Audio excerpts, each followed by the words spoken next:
Hello designers. Map key எப்படி set பண்ணதுன்னு பார்க்கலாமா? மேப் கீனா ஒன்றும் கிடையாதுங்க, கீபோர்டில் ஷார்ட்கட் கீ செட் பண்ணுறது தான். ஓகேங்களா?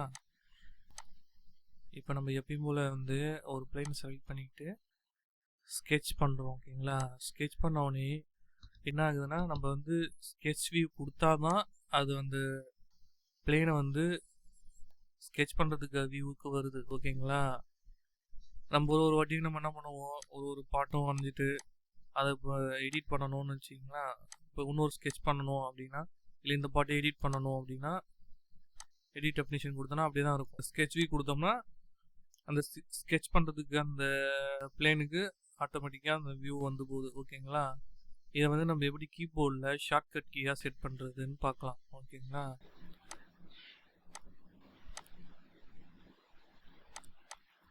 இப்போ டெலீட் பண்ணிட்டேன். இப்போ நம்ம என்ன பண்ண போகிறோம் அப்படின்னா, ஃபஸ்ட்டு எடுத்தோடனே ஸ்கெட்ச் பண்ணுறோம். அந்த பிளேனை செலக்ட் பண்ணிட்டோம், ஸ்கெட்ச். ஓகேவா? என்ன ஆகுது, ஸ்கெட்ச் வியூ கொடுத்தாதான் நம்ம ஸ்கெட்ச் வியூக்கு அது வரும். அதாவது ஸ்கெட்ச் பண்ணுறதுக்கான வியூக்கு ஸ்ட்ரைட்டாக வரும். ஓகேவா? அதுக்கு மேப் கீயில் எப்படி செட் பண்ணுறது பார்த்தீங்கன்னா, இங்கே போயிட்டு அந்த சர்ச் பாக்ஸ் இருக்கும். ஓகேவா? அதில் போயிட்டு மேப் கீ செட்டிங் கொடுத்துட்டிங்கன்னா வந்துடும். அதை கொடுத்துட்டோம்னா, நான் ஆல்ரெடி இங்கே கொடுத்துருக்கேன், என்னன்ற ஷார்ட்கட்டில் கீழே நார்மல் வரணும். அதாவது நம்ம நார்மல்ன்றது சாலிட் ஒர்க்ஸ் எல்லாம் சொல்லுவோம். இப்போ இதில் ஸ்கெட்ச் வியூ வரணும். ஓகேங்களா? நான் இது எங்கேயும் பண்ணதை டெலீட் பண்ணிட்டேன். கொடுக்க போகிறேன். நியூ கிளிக் பண்ணோடனே இது மாதிரி பாக்ஸ் வரும். இதில் என்ன ஷார்ட்கட் கீயை நீங்கள் செட் பண்ணணும் அப்படின்னு கேட்குறா. நான் என் கொடுத்துட்டேன். ஓகேங்களா?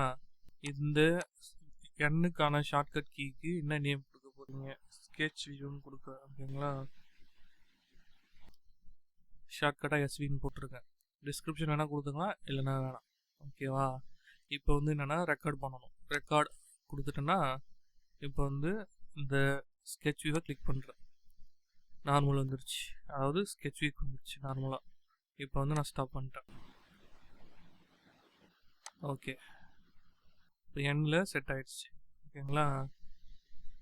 எண்ணில் இங்கே சேவ் ஆகிடுச்சு. ஓகேவா? ஆனால் நம்ம சேவ் பண்ணணும். அதுக்கப்புறம் தான் அது சேவ் ஆகும். சேவில் போயிட்டு சேவ் சேஞ்ச் கொடுத்தோம்னா சேவ் ஆகிடுச்சு. ஓகேவா? க்ளோஸ். இப்போ பார்த்தீங்கன்னா மேப் கீ செட் பண்ணிட்டோம். செட் பண்ணிவிட்டு அதே மாதிரி ஸ்கெட்ச் போயிட்டு பிளேனை செலக்ட் பண்ணுறேன், ஸ்கெட்ச் கொடுக்குறேன். நார்மல் கிளிக் பண்ணாதான், அதாவது இந்த ஸ்கெட்ச் வியூ கிளிக் பண்ணாதான் ஸ்கெட்ச் பண்ணதுக்கான வியூஸ் போகும். ஆனால் நான் என் ப்ரெஸ் பண்ணாலே போதும், ஆட்டோமேட்டிக்காக ஸ்கெட்ச் வியூக்கு வந்துடும். ஓகே, அது மாதிரி நம்ம ஒரு ஷார்ட்கட் ஃபீச்சர்ஸ்க்கும் செட் பண்ணிக்கலாம். ஓகேங்களா? வந்துடுச்சா? திரும்பி பண்ணுறேன் பாருங்கள். பிளேனை செலக்ட் பண்ணியாச்சு. இல்லை ஸ்கெட்சை கொடுத்துட்டு பிளேன் செலக்ட் பண்ணலாம், இல்லை பிளேனை கொடுத்துட்டு ஸ்கெட்ச் செலக்ட் பண்ணலாம். எப்படி வேணால் பண்ணலாம். ஓகேவா? இது ஸ்கெட்ச் வியூ கிடையாது. நம்ம என்ன கிளிக் பண்ணமோ அதுதான் செலக்ட் ஆகிருக்கு. ஆனால் ஸ்கெட்ச் வியூக்கு வரல. ஸ்கெட்ச் வியூக்கு வரணும்னா நம்ம இங்கே கிளிக் பண்ணணும். ஓகேங்களா? ஆனால் நம்ம ஷார்ட்கட் கீ செட் பண்ணிட்டோம், மேப் கீ. அதனால் நான் இப்போ என் ப்ரெஸ் பண்ணுறேன்னா ஆட்டோமேட்டிக்காக ஸ்கெட்ச் வியூக்கு வந்துடும். நீங்கள் ஸ்கெட்ச் பண்ணிக்கலாம். ஓகேவா? இது மாதிரி நிறையா வீடியோஸ் நான் அப்லோட் பண்ணுறேன். மறக்காமல் நம்ம சேனலை சப்ஸ்கிரைப் பண்ணுங்கள், சப்போர்ட் பண்ணுங்கள், லைக் பண்ணுங்கள். வீடியோஸ்க்கெலாம் ஏதாவது டவுட்னா கமெண்ட் பண்ணுங்கள், கண்டிப்பாக நான் ரிப்ளை பண்ணுறேன். நன்றி.